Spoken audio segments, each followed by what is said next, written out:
Hey guys, welcome back to Suitcase Princess. My name is Shanna. If you are new here, we are a homeschooling family of 4 who loves to encourage you to take the kids and to get out. We come here and we share what we're learning along the way to help you find more fun in what you're doing, find more value in those dollars that you're spending, and to do it all with a little bit less stress. Now, we have been sharing our corner of Texas and beyond. Beyond tends to be a heck of a lot of Disney, but now we are switching gears just a little bit and getting into cruise life. Today, I just want to share with you, give you a little bit of kind of a rundown on our cruise experience so far as a family with small kids, as a family of 4. This is new territory to us. Guys, before we go any further, please scroll down, hit the big red subscribe button, turn on the bell for notifications, and give this video a thumbs up. As you guys know, we just love to get out. We really do. And you can either follow along over on Instagram at Suitcase Princess. You can come right on down to the comments.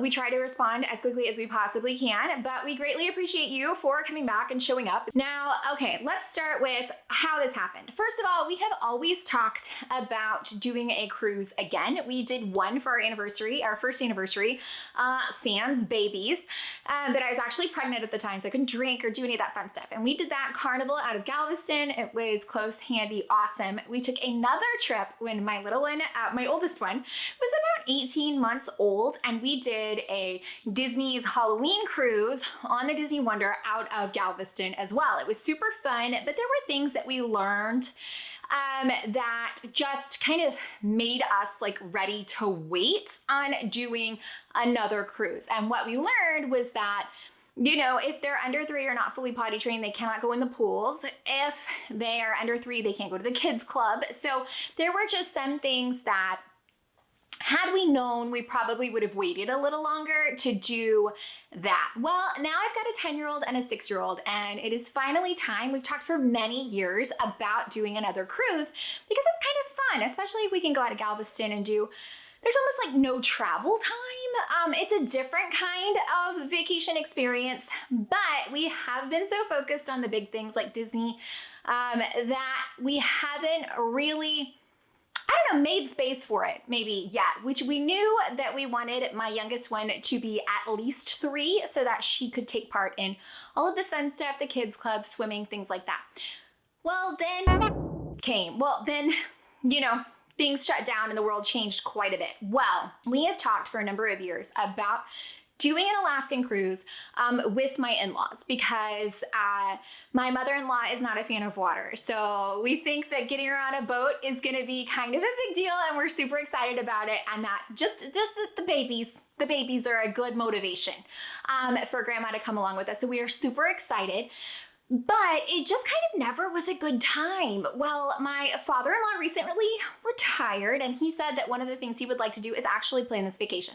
So we did go through all kinds of lines and options and itineraries and places and things and so many things. And what we did finally settle on, based on everyone's needs and wants, I didn't realize, honestly, that there were so many Alaskan cruise options. Tons of lines go in and out of Alaska.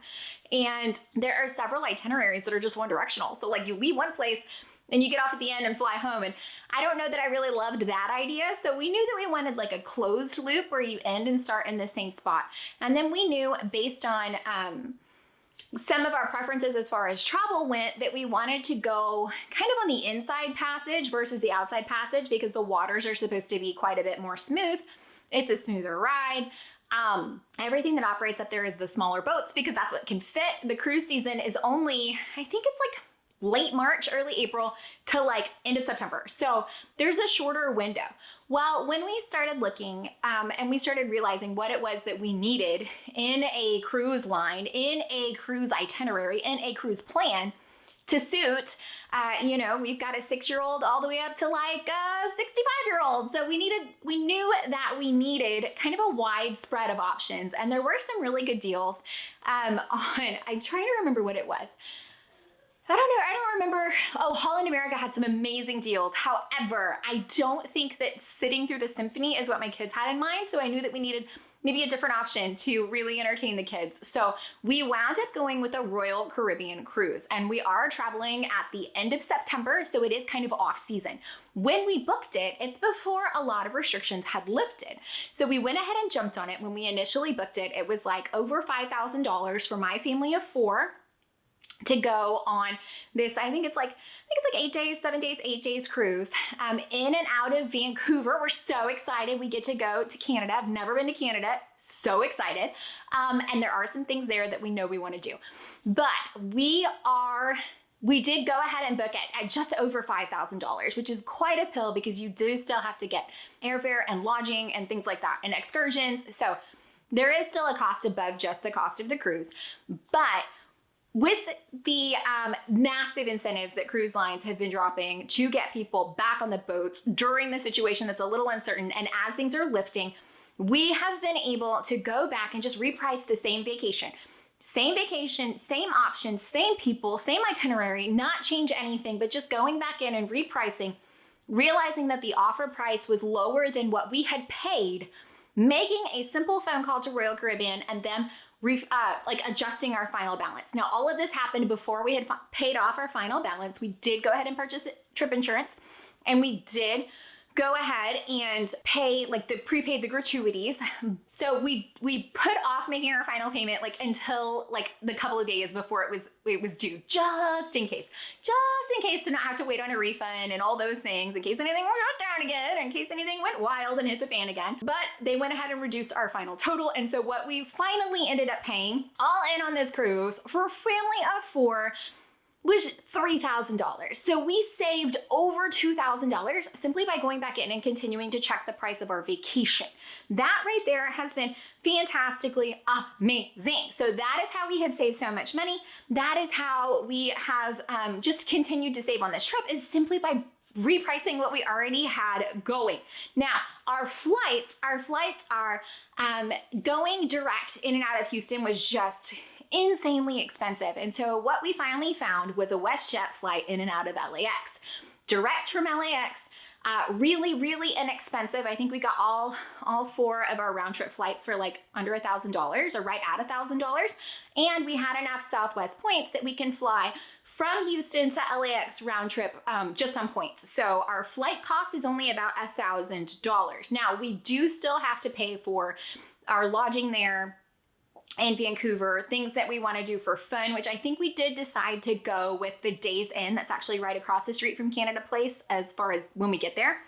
Breakfast included, right across the street. We don't need anything fancy. You know, I'm usually trying to save as much money as possible, but also not stay in the worst area. So it's a fine balance. It's a fine balance when you're pricing hotels in a place you've never been.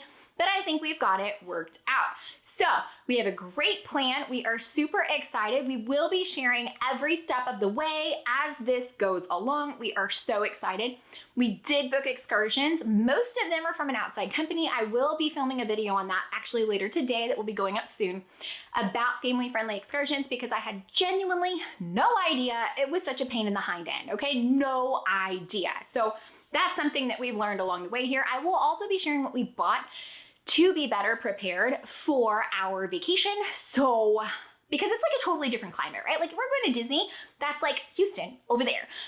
So that is not a huge deal to us, but going somewhere where it is actually cold, when it is actually cold, is a whole other ballgame. So that is something else I will be sharing, is what we've purchased already so far.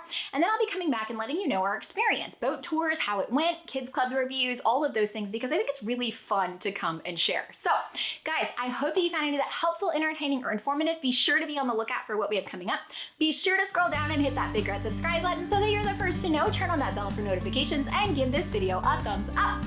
Of course, follow along with us on our crazy travels all over the place over on Instagram at Suitcase Princess. Thanks for coming back, guys. Bye.